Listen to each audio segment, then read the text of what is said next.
Well, good evening. Welcome to Blitz 8. Both Portland and Windham back in the newly revamped Class A this season, renewing a rivalry in Class A where they met 6 years in a row in the playoffs from 2012 to 2017, with the last 3 coming in regional championship games. Tonight, the squad's meeting at Fitzpatrick Stadium. It was our game of the week. Pick up things in the second quarter. Aiden McGowan had already rushed for a score. He gets his second of the game, 14-0 Dogs. Windham's D gives them some great field position, though, and Garrett Winslow up top to A.J. Moody. 19-yard connection. It's 14-7 Portland. Another stop with under 2 to play, and Windham gets the ball back, and whoa, the direct snap to Marcus Tillery. He's going to go 46 yards into Portland territory to their 44. They get a chance to maybe tie this thing up before half. But a big play by Colin Kelly, the sack that would stop the drive. It's 14-7 at the break. In the third, Portland comes out with an 8-minute, 64-yard drive. McGowan's third of the night, 21-7 Portland. And after Windham had a fake punt stuffed near midfield, Regan Buck up the middle to put it away. Portland stays unbeaten with a 35-7 win over Windham. All right, unbeaten Sanford hosting Thornton Academy. Trojans up 21-14 in the third, and after a Sanford turnover, Harry Bunce punches it in, 28-14 Thornton. The Spartans' offense shut down in the second half. Zach Nelson, there he is for the big sack. TA puts the game away in the fourth. Mauricio Sunderland from midfield using his blockers, and then Sia, 47-yard touchdown run. Thornton up 35-14. Later in the quarter, Henry Keniston with a score. 41-14, Thornton Academy with the win. They keep winning. Lewiston visiting Scarborough. Late in the second quarter, 7-3 Red Storm. Here comes Riker Parody to make a play. The strip sack, and Lewiston is in business. In the red zone, Lonnie Thomas, the great play fake to Tafari Corson James. 9-7 Lewiston. They missed the extra point. That would loom large. Red Storm D in the second half was big. It's Noah Wright wearing number 14 on Kyle St. Clair night with the big play. And then Kevin Collins, the pass breakup. And Scarborough holds on 10-9 for their first win of the year. As Lewiston misses a field goal in the final seconds, Scarborough has Windham next. All right, 3-1 Noble hosting South Portland. Red Riots go on an 8-minute drive to start the game, and Easton Healy ends it with a TD run, 7-0 South Portland. Noble driving on its first possession, or rather, on the next play, a fumbled snap ends up getting Noble in the end zone with a safety. So we have a 7-2 game. There we go. Healy had the interception and then ended up leading to the Noble safety. Jameer Rose then from the Knights on their chance with the ball, doing what he does, weaving through traffic, first down run. Then the touchdown pass to Tavian Brown gives the Knights the lead for good. They go on for the 28-20 win. Noble at Portland next Saturday night. All right, Maine, New Hampshire matchup going on in Auburn. Edward Little hosting Spalding, New Hampshire. Red Eddies down 28-12 in the third, trying to get something going, but Chris Santana with the interception. Spalding then takes advantage on the short field. Zach Lynch punches it in. 57-18 Spalding with the win. Now, with all the battles for top seeds for the postseason, you got to remember that there are similar battles going on to get into the playoffs in Class B South. Westbrook, Gorham, and Biddeford all fighting for the final 2 spots. Let's start out with Gorham hosting Westbrook tonight. Blue Blazes take the lead on a crazy play. The snap goes over the punter's head. Camilo Jones picks it up and takes it in for the touchdown, and Westbrook is up 8-0. Ensuing kickoff, well, you know what? Well, it's what the special teams takes away, it gives you. CJ Whitehead, he's got it, and he's going to go for the return. How about that? Touchdown, Gorham. We have a tie game. Westbrook scores on the next possession. Quarterback Giovanni Staples keeps it himself with a 7-yard touchdown. Westbrook with a 40-14 win tonight. They have Marshwood next. Unbeaten Kennebunk at winless Biddeford. Disastrous start for the Tigers. Few plays in. Austin West, the great play, stripping the ball free from the receiver. Ray Compton, the QB, he scoops, and he's going to go in for the score.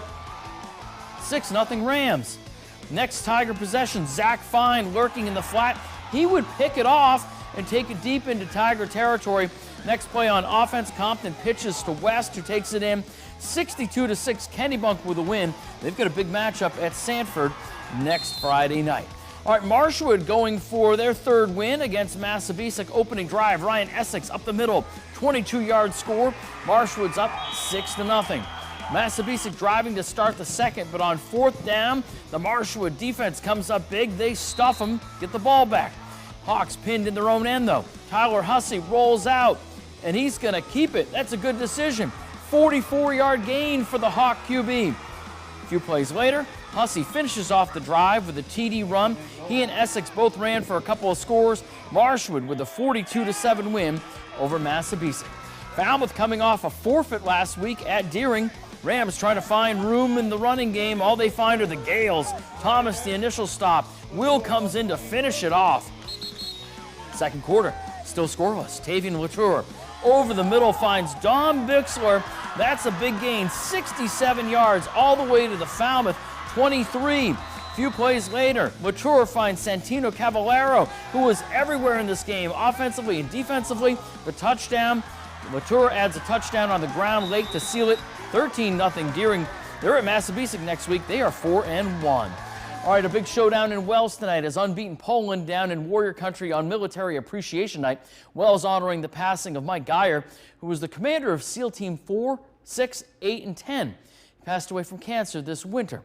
Warriors trying to bounce back from a loss last week. Poland, first time 4-0 in a couple of decades. Warriors drive to open up the game. Eli Potter, the 1-yard touchdown run. Poland trying to get something going, but Connor Witten pursuing all over the place, the sack. Witten is rewarded on offense. Brooks Fox over the top to Witten. 38-yard touchdown connection, 14-0 Wells. End of the second quarter. 2-minute drive. Fox to Witten. The halfback pass to Riley Murphy. 30-yard connection deep into Poland territory. That's up Dominic Capello. Wells rolls tonight 32-6. More points than the Knights have given up all year. Tonight they give up 32. 3-2 Wells. They get the win. All right, Lawrence taking on Leavitt tonight, trying to see how good they really are. They've been on fire lately. Leavitt with the play-action fake. Landon Daigle is open downfield. Noah Carpenter making the connection. That's a score. A little bit later, they give it to Colton Taylor. He's got a big gap to run through, and now it is a chase. Bulldogs right behind him. They would get him right at the goal line. 2 plays later, they give it to him once more, and he wouldn't be denied as Leavitt takes the lead by 2 scores. They go on for the 62-32 win. They've won 16 straight games. Cape hosting York. Mike Foley had a big night. 2 touchdowns for the Capers looking for their first win. The Capers run D making plays on this night. Jake Lease and Luke Gagney combining for the tackle. York would get on the board. Brody Gullison with a nice run, but Cape Elizabeth with a 30-27 win. The Capers get their first win of the year. 8-man football, Dirigo hosting unbeaten Maranacook. Black Bears driving to start the game, but on fourth down, Owen Smith with a big stop for the Cougars. Dirigo driving in the first. They go to the air. Robbie Vivienzo with the interception early in the second. Maranacook quarterback Cody Gauscher. He's going to go deep to Vivenzio, that is. I got to get that right because he's going to score 79 yards. 8-0 Black Bears, but on the ensuing kickoff, look out for Owen Smith, who gets outside and goes all the way for the touchdown, and Dirigo beats Maranacook 28-22 to give them their first loss of the year. Brunswick made the trip north to face Spruce Mountain. Dragons up big in the fourth. Freshman Ethan Carr picking up some first down yardage for the Dragons as they were in running time. A few plays later, Lucas Lebrecht finishes off the drive. It's all Brunswick tonight, 60-0. They have Mount Ararat next week in a rivalry game. Waterville with a big pregame parade at Colby College. Early on, Purple Panthers hosting Greeley. Their QB in some trouble. Braden Van Pembroke would recover it. That's Greeley's ball. Rangers give it to Jonah Giebord on the toss. He gets a block, and he is in the end zone for the score. Waterville looking to answer. Ben Foster takes it in himself, but Greeley wins it 28-26. The Rangers have been playing some good ball. They have rival Yarmouth next week. Messalonsky also winning to move at 5-0. That right there, Blitz 8. Check it out again.